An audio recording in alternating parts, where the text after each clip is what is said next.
floods wash much of it out to sea.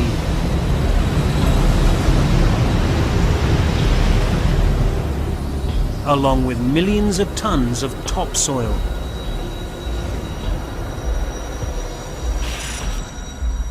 The influx of so much waste is turning the seas into a cesspool, and global warming is causing even more damage.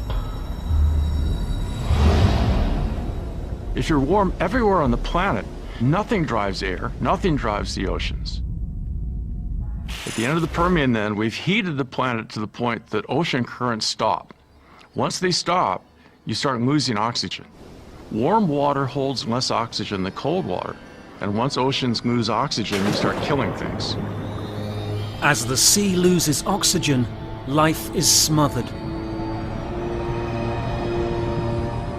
We've got good evidence of this stagnation of the oceans, that when you look at the rock record, you can see before the event there are abundant reefs with all kinds of life and creatures burrowing in the seabed and all the rest of it.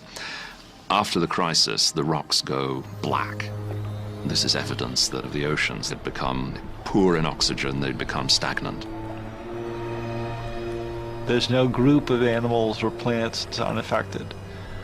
Many of the groups which had dominated ecosystems in the oceans for hundreds of millions of years disappeared. They're gone.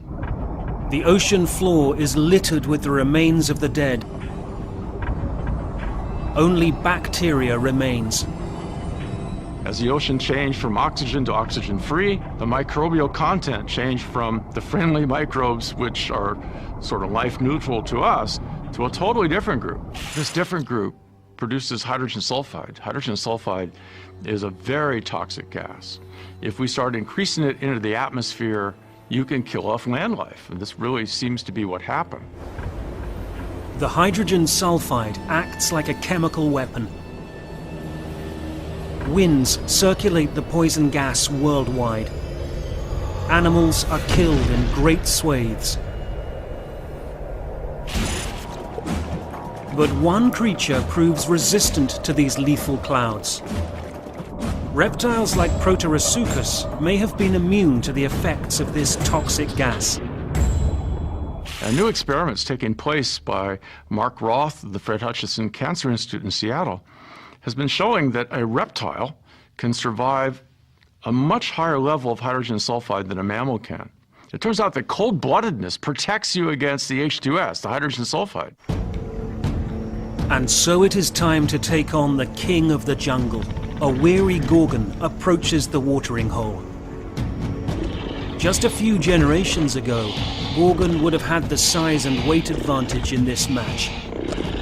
Not anymore. Now the noxious environment has left him vulnerable. His kind is rapidly vanishing throughout the globe. It's now the ambitious Proterosuchus whose star is on the rise. He smells victory and his next meal.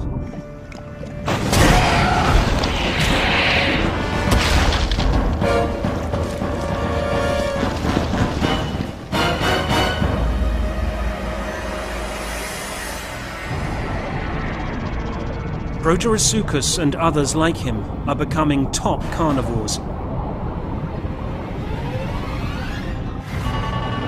It is now 20,000 years into the Great Dying. Death on land drives death in the ocean. Death in the ocean drives death on land. As this vicious cycle intensifies, the planet lurches toward oblivion. Does anyone, even Proterosuchus, have a future?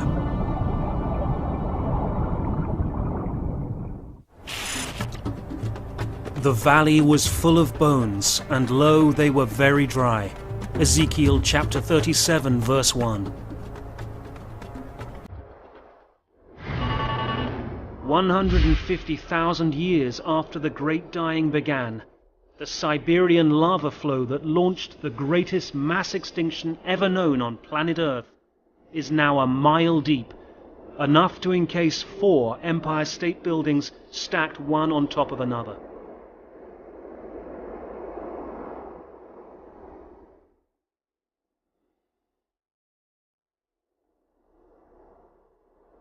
For as far as the eye can see, there is only eerie silence.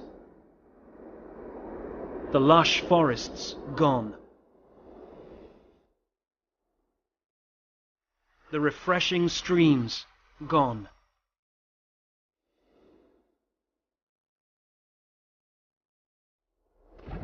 The herds that once populated this fertile landscape, all gone.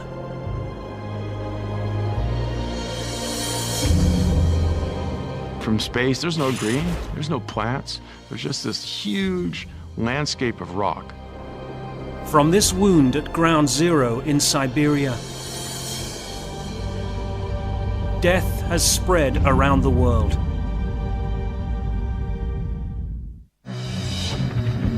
Once giant herds of Lystrosaurus were ubiquitous.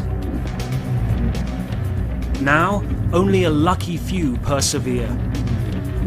Only staying on the move in an endless migration will keep them one step ahead of death. Millennia of hardship have seen the Lystrosaurus evolve into survivors. Now it's only the hardiest of the species that remain.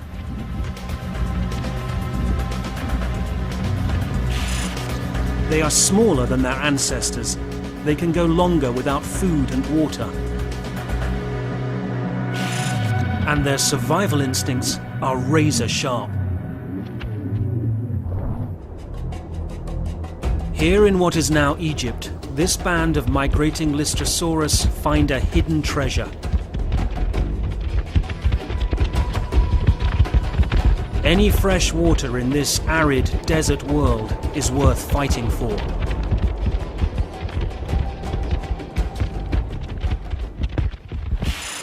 But this little stream won't just quench their thirst.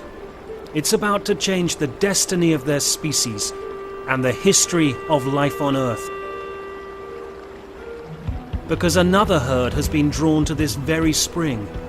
A band of Lystrosaurus from South Africa.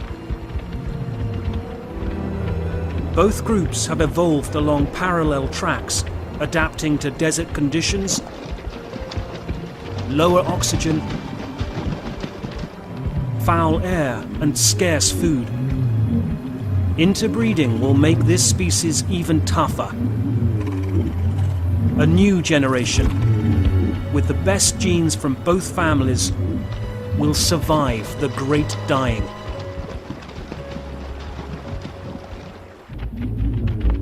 Still, the future of this species will depend on adaptation and chance.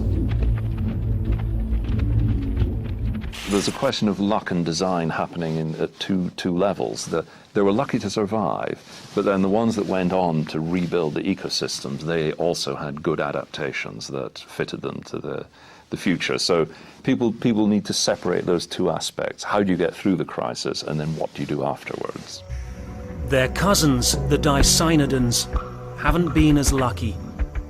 The rapidly changing world is too much for the species to bear. This is their only legacy.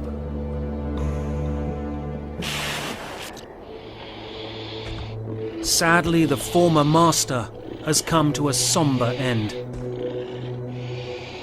The last Gorgons die alone, diseased and starving.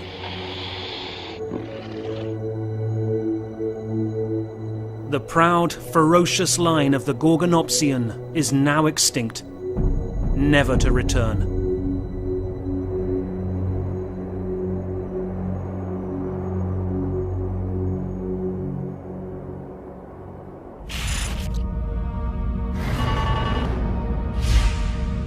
"500,000 years after it began, the great dying draws to a close.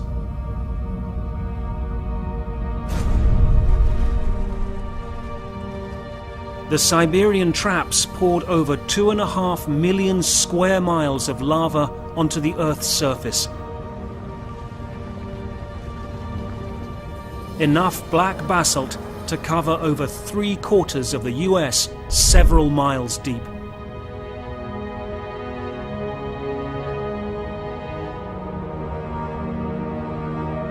between 90 and 95% of life on Earth has perished, and the kingdom of the mammal-like reptiles is lost forever. It is the worst mass extinction in Earth's entire history.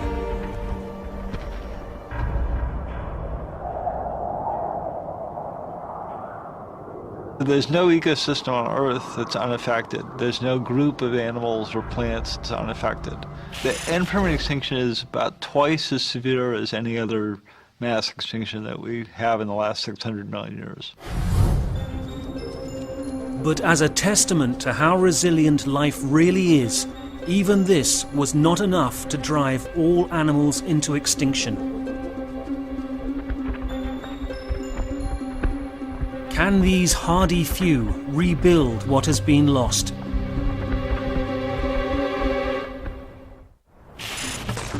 It was not death, for I stood up, and all the dead lie down. Emily Dickinson, 1862.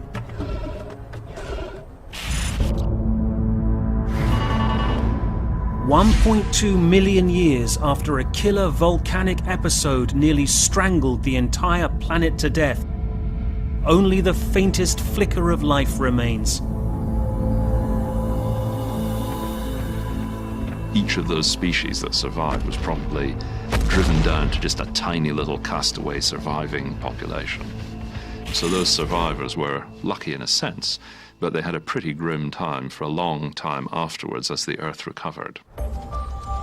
And from just a handful of survivors, evolution begins anew.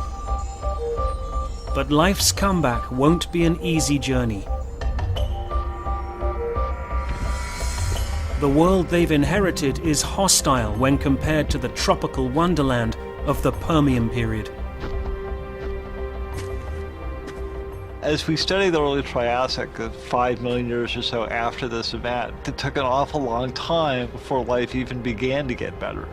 So there's a long interval after this extinction where most groups of animals are just getting by. The Lystrosaurus survived the apocalypse to inherit this new world. Their species has seen a dramatic transformation. There's a big difference in the size of the Lystrosaurus between the Permian and the Triassic. Permian animals were doing really well, and they tended to be large, and whatever killed them going through that boundary knocked down the largest ones, and so the largest ones disappeared, but then the remainders was also on average smaller. Another survivor, Proterosuchus, had been a bit player before the Permian extinction. Never more than 2 to 3% of Earth's population. Now, with the big warm bloods like Gorgon missing, they take over the hunter-killer niche. Proterosuchus then led to, and there was the evolution of, a variety of archosaurs, which ultimately led to modern crocodiles on the one hand and modern birds on the other hand. In between, of course, we had the dinosaurs. Luckily for us, our ancestor, Little Thronaxodon, has also made it through the extinction.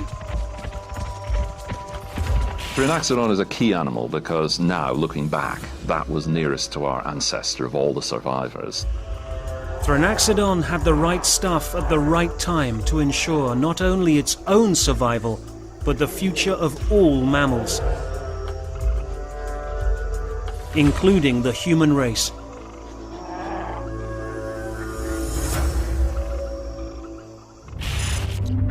For us, the story of the Great Dying has a happy ending. But it's also a cautionary tale. Earth could rage again at any time.